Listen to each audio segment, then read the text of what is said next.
سلام میکنم به دوستان خوب یوتیوبی. علیرضا اخلاقی هستم، نویسنده و کارگردان فیلم کوتاه فرگشت.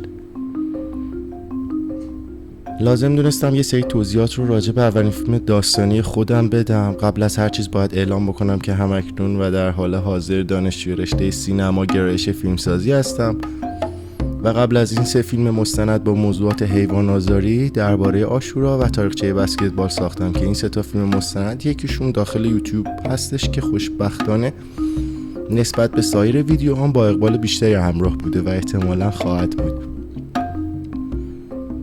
خلاصه که بعد از ساخت 3 فیلم مستند فرصت این پیش اومد تا با دوستان و هم دانشگاهیان پیگیر و در صدد ساخت یک فیلم کوتاه باشیم. البته نه در حد جشنواره بلکه برای کار دانشگاهی. این بود که جرقه فرگشت زده شد. قبل از هر چیز این توضیح بدم خدمتتون که از نظر بنده هم فیلمی کامله که تمام سوالات متداول محتوایی درون خودش رو جواب بده، مگر اینکه کارگردان بخواد با طرح موضوعی خاص صرفاً سوال ایجاد کنه.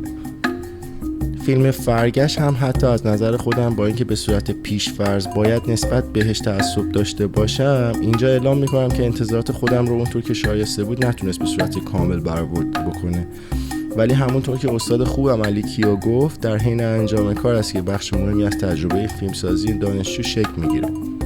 از طرفی هم طبق گفته ایشون فیلم اولیه خیلی از دوستان رو حتی نمیشه نگاه کرد، چه برسه به اینکه در بوته تحلیل قرار بگیره. از طرفی هم کاری که قرار بود به انجام برسه به شدت فشرده بود و بنا به دلایلی مثل دوری راه، اجاره تجهیزات و فرصت 3 روزه منتج به افت کیفیت بصری کار شد که متأثر از شرایط و اجبار زمانی بود. با این حال کار بسته شد و الان در اختیارتون هستش که میتونید تو کانال یوتیوبی بنده ببینید.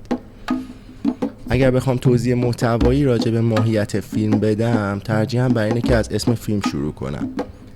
فرگشت به معنی تکامل طبیعی هستش که تا حدودی میتونه اشاره‌ای بر فاصله بین تولد و مرگ کنه، جایی که انسان به خاموشی ابدی یعنی مرگ تکامل طبیعی رو کسب میکنه. ولی خب ترجیح هم به عنوان فیلمساز همین اسم بود، با این تفاوت که این فاصله کوچیک بین فر و گشت بذارم. علاقه من به بازی با کلمات مطمئناً به همینجا ختم میشه.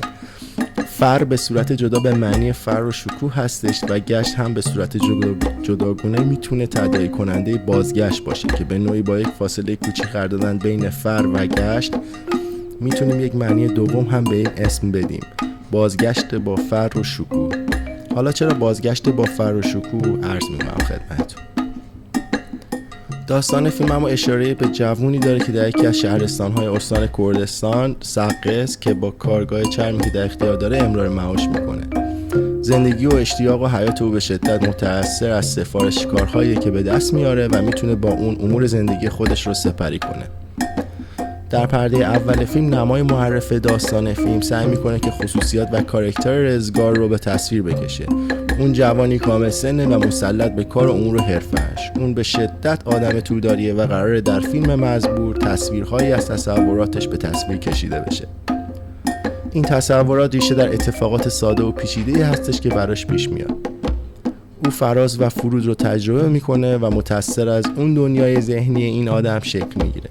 دنیای ذهنی اون متأثر از عملکردش در واقعیته. عملکردش در دنیای واقعی متأثر از اتفاقاتیه که پیرامونش تجربه میکنه. بعضی مواقع اتفاقات خیلی ساده نقاط عطف عمیق ایجاد میکنن.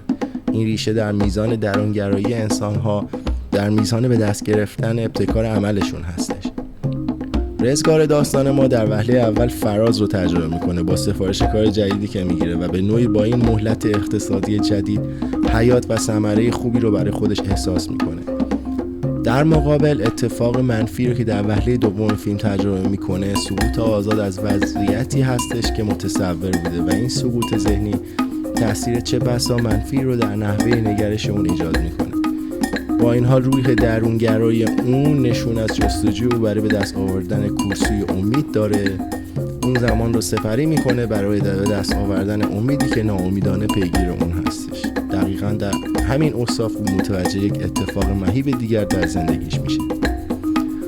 یکی از چک‌های اون داره برگشت میخوره و اتفاق سوم ماهیتی بس اسفناکتر داره. این یکی مثل قبلی شوخی بردار هم نیست. در دنیای ذهنی سیر نمیشه. قابلیتی از جنس دردسر داره و او رو به تکاپو میاندازه که حتما یک کاری بکنه. به همین خاطر او دست به کار میشه و سراغ دوستانی رو میگیره که خیلی وقت بوده بهشون سر نزده. به باغ یکی از دوستانش میره، اونجا با بهت مواجه میشه. از اینجا به بعد دنیای ذهنی رزگار به تصفیه کشیده میشه. اینجا کارگردان البته یه مقدار حقه بازی در میاره و خبری از دنیای ذهنی رزگار به مخاطبش نمیده. تصاویر گویای انحطاط درونی جوانی ساده و البته استیصال درونی وی هستش. در این میان آگرین که متوجه اشتباهش نسبت به دوستش میشه به یک بار تصمیم به مراجعت مجدد میگیره، ولی انگار که زمان برای بازگشت او به کندی پیش میره. بازگشت آگرین با بنبست رزگار شرایط ویژه‌ای رو رقم میزنه که اوج داستان فیلم رو شکل میده و در نهایت فکر کنم با فیلم رو ببینید. این فیلم بیشتر روی کردی درون کاوانه داره و نشانگر اثر و آثاری هستش که انسان از محیط و اتفاقات پیرامون میگیره. در نتیجه این تأثیرات شخصیت آدم متأثر از شرایط میشه که رویکردهای بدی انسان رو در مواجهه با اتفاقات بدی شکل میده. فرگشت نتیجه فقدان درک متقابل از وضعیت‌هایی که انسان‌های مسئول نسبت به هم پیدا می‌کنن یا از دست میدن. رزگار داستان ما اما به خوبی از این شکاف بیرون میاد و دایره دوار زندگی رو طبق روال سابق ادامه میده. در نهایت این فیلم به عنوان فیلم اولیه بنده مورد قبول دانشگاه واقع شد، هرچند انتقاداتی در نحوه پرداخت و همینطور همگرایی در ریتم و تمپوی داستان داشت که مورد قبول خودم به عنوان کارگردان قرار گرفت. مطمئناً فرگشت برای بنده تجربه دوست داشتنی بود، چرا که معتقدم در حین کار و تجربه کار میشه کارهای بعدی رو کم نقص‌تر و ساخت و پرداخت کرد. به امید اون روز. متوجهم از حسن توجهتون.